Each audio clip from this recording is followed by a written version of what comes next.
Department of telecommunications और telecom कंपनियों के बीच एजीआर ड्यूज को लेकर फिर से टकराव हो सकता है।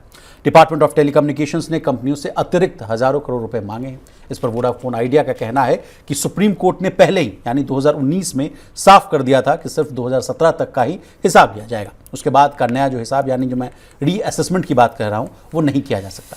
लेकिन डिपार्टमेंट ऑफ टेलीकम्युनिकेशंस कह रहा है कि ये नया पैसा नहीं है, बल्कि उस समय कुछ जगहों पर यानी जो सर्कल्स का पूरा हिसाब किताब नहीं हो पाया था अब उसे जोड़ा जा रहा है। वीआई इस मांग को अनुचित और गलत बता रही है और कोर्ट का जो दरवाजा है वो खटखटा रही है। प्रवीण सर, तो फिर अगर ऐसा है तो फिर एयरटेल भी ऐसा करने लगेगी सर? नहीं, बिल्कुल, एयरटेल भी इस पूरी मुहिम में शामिल है और दोनों ही कंपनियां इस बात से परेशान हैं कि ये जो नए सिरे से जो एडिशनल डिमांड आ गई है एजीआर बकाया के भुगतान की, तो इसको कैलकुलेशन के आधार पर इसको गलत बता रहे हैं कि अचानक से आपने इसकी डिमांड कर दी। सर, 2-3 दिन पहले ही हम लोगों ने मनी सेंट्रल में चर्चा भी की थी वीआई की स्टोरी को लेकर, जो कहा गया कि 2774 के आसपास का करोड़ का जो डिमांड किया गया था उसमें कहा गया था कि आपको एडिशनल देना है, जिस पर वो बोल रहे थे कि नहीं भाई हम कहाँ से दे पाएंगे। नहीं, वोडाफोन आइडिया के पास असल में 9450 करोड़ रुपए की जो एडिशनल एजीआर ड्यूज की डिमांड है और अब माना ये जा रहा है कि वोडाफोन की तर्ज पर ही एयरटेल भी इस लड़ाई में कूद सकती है, फिर से सुप्रीम कोर्ट का दरवाज़ा खटखटा सकती है। अब सुप्रीम कोर्ट दरअसल इस पूरे मामले पे जो वोडाफोन आइडिया का और जो इनका एजीआर का कैलकुलेशन का मामला है, इस पे 2019 में तस्वीर साफ कर चुका है और उसमें जो ट्राई का और जो डीओटी का जो कैलकुलेशन का तरीका है उसको जायज़ ठहरा चुका है सुप्रीम कोर्ट जी। इसके बाद फिर तमाम बार सुप्रीम कोर्ट में ये बात गई, लेकिन सुप्रीम कोर्ट ने उस सारी चीज़ों को खारिज कर दिया। अब दोबारा से जो एडिशनल डिमांड आई है, नई डिमांड आई है, उसको लेके अब फिर से दोनों तरफ, एक तरफ टेलीकॉम ऑपरेटर खड़े हैं और ख़ासतौर पर दो ही खड़े हैं, वोडाफोन आइडिया और एयरटेल। जियो दरअसल अपने उसके पास बहुत थोड़ा सा अमाउंट था एजीआर का, वो अपना चुका चुकी है, तो जियो तो इस पूरे मामले से बाहर है। लेकिन ये दोनों कंपनियां फिर से सुप्रीम कोर्ट पहुंच रही हैं। अब इनका कहना ये है कि साहब ये अचानक से कभी भी उठ के और कोई भी डिमांड निकाल देते हैं, अब तक सोते रहे क्या ये। दूसरी तरफ डीओटी का ये कहना है कि साहब हम 2019 में जब ये ऑर्डर आया उसके बाद फिर हमने असेस करना शुरू किया।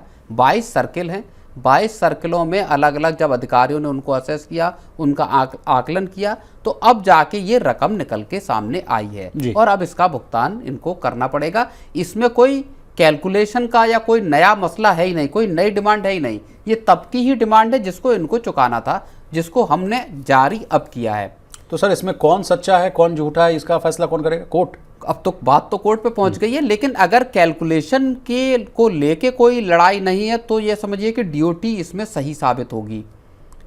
अगर कैलकुलेशन में कोई, क्योंकि वो कह रहे हैं ये तो डिमांड वही है जो पीछे थी, हमने बस इनको भेजा नहीं था या इनसे मांगा नहीं था। लेकिन वो ऐसा नहीं है कि अगर नहीं मांगा था तो सरकार अपने खजाने पे चोट सह लेगी।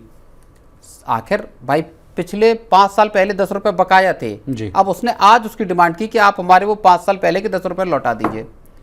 इसका मतलब कोई कहे कि नहीं साहब ये आप कहाँ से अचानक से उठा के ले आए, इसका मतलब ये नहीं कि वो डिमांड थी नहीं, डिमांड है। लेकिन अब यहाँ पे सरकार का भी दरअसल कन्फ्यूजन जाहिर होता है। 2019 के फैसले में और 2025 में आके उसकी डिमांड करने का कोई सिर और पैर नहीं है। हाँ, अचानक से आपको कहाँ से मतलब जानकारी हो जाती कि ये तो मेरा 10,000 करोड़ का बकाया इन पे पड़ा हुआ है। तो सरकार के मोर्चे पे भी दरअसल बहुत सारी गड़बड़ियाँ इस तरह की हैं जहाँ पे कि आप अचानक उठते हैं, अचानक आते हैं, कहते हैं कि ये टैक्स का नोटिस पकड़िए, ये तो आप पे डिमांड पिछले 10 साल पहले की है। इन्हीं चीज़ों को लेके दरअसल रिफॉर्म की बात होती है कि आपका जो पॉलिसी है वो स्टेबल होनी चाहिए, टैक्स को लेके प्रेडिक्टेबिलिटी होनी चाहिए, एक प्रेडिक्शन होना चाहिए कि साहब आपके ऊपर इतना टैक्स बनेगा या इतनी देनदारी है, ये एक कंपनी को पता होना चाहिए। मान लीजिए मैं 1000 रुपये लगा रहा हूँ तो मेरे दिमाग में ये अंदाजा होना चाहिए कि मुझको इस 1000 रुपये पे 50 रुपये का टैक्स देना है। अब जब कोई, और एफडीआई को लेके भी यही बात है, जो बड़े बड़े जो जानकार लोग हैं वो यही कह रहे हैं कि एफडीआई आपके पास तब आएगा जब आप अपनी टैक्स की पॉलिसीज में और पूरा का पूरा सिस्टम में एक ट्रांसपेरेंसी रखेंगे, पॉलिसीज में स्टेबिलिटी लेके आएंगे, कंसिस्टेंसी रहेगी पॉलिसीज में।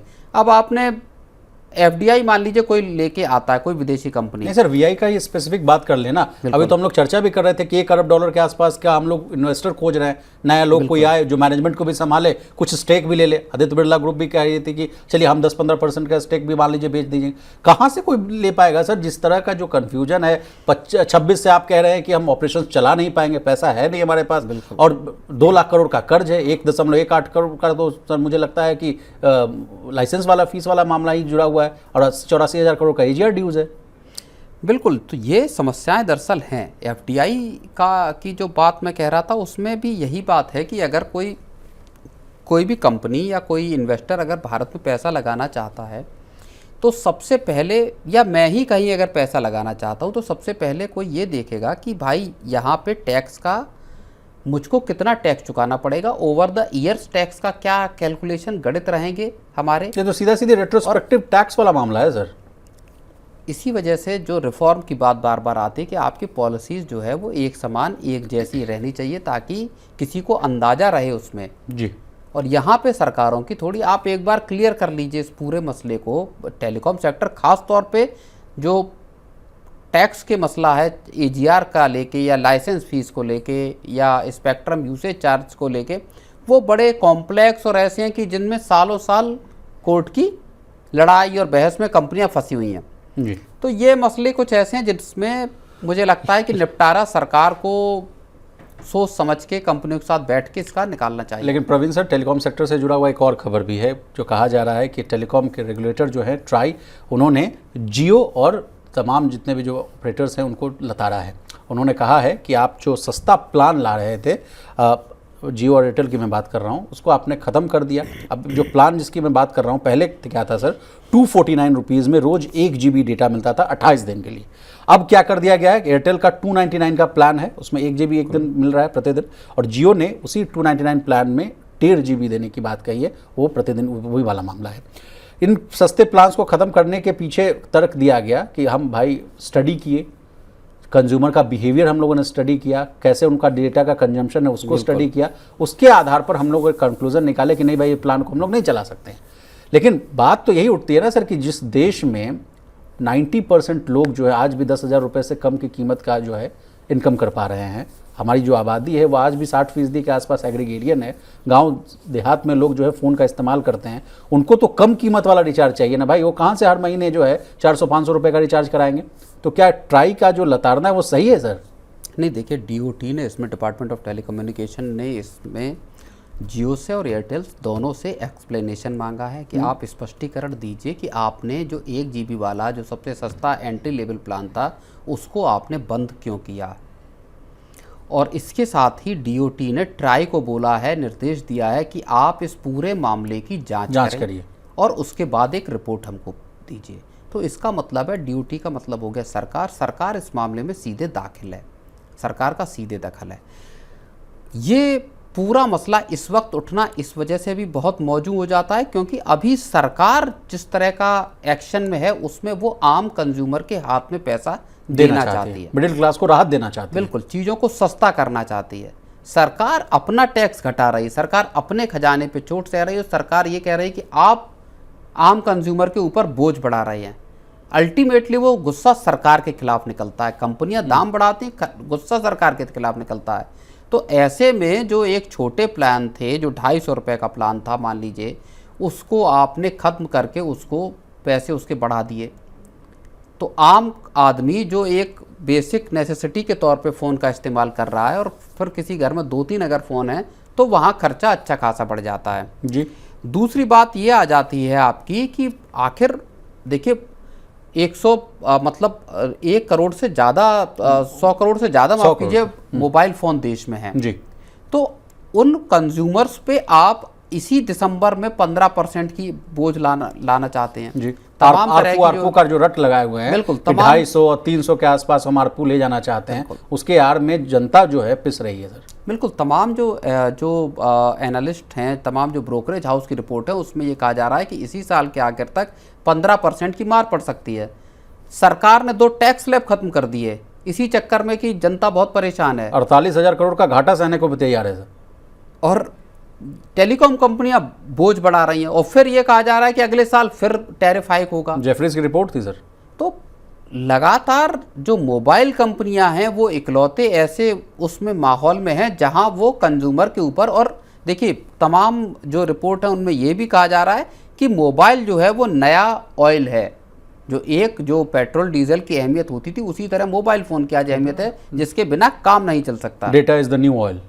तो अब जो है लोगों के पास ऑप्शन है नहीं, दो बेसिकली डुओपोली इस सेक्टर में है। सर एक रिपोर्ट है, आप रिपोर्ट की बात कर रहे थे, कुछ रिसर्च ने ये भी बताया सर कि भारत में एंट्री लेवल टेलीकॉम का जो प्लान की जो कीमतें हैं, जो अब प्रति व्यक्ति आय के हिसाब से अगर देखा जाए सर, प्रति व्यक्ति आय के हिसाब से अगर देखें तो थाईलैंड, मलेशिया, चीन, इंडोनेशिया जैसे देशों की तुलना में भी ज़्यादा हो गई है। जो पहले ये लोग जो टेलीकॉम ऑपरेटर्स राग अलापते रहते थे कि पूरी दुनिया में सबसे सस्ता अगर कोई डेटा दे रहा है तो मैं दे रहा हूँ, यहाँ की भारत भूमि में मिल रहा है। लेकिन अब देखिए डेटा रिसर्च में जो आ रहा है, सामने बात आ रही है कि भाई अब जिस तरह से आप बढ़ाते चले जा रहे हैं वो तो बाफत पड़ रहा है सर। तो कंपनियों की जो प्रॉफिटेबिलिटी की जो होड़ है, दौड़ है, वो आम आदमी की जेब पे भारी पड़ रही है। 250 रुपये का आरपू एयरटेल का है। एयरटेल का जो एक एनालिस्ट रिपोर्ट है उसमें ये कहा गया कि 300 रुपये का अगर आरपू है तो आप इस धंधे में बहुत अच्छी तरह से काम कर सकते हैं। जियो की अगर हम देखेंगे तो जियो का आरपू 206-7 रुपये के आसपास है, उनके लिए और लंबा रास्ता तय करना है।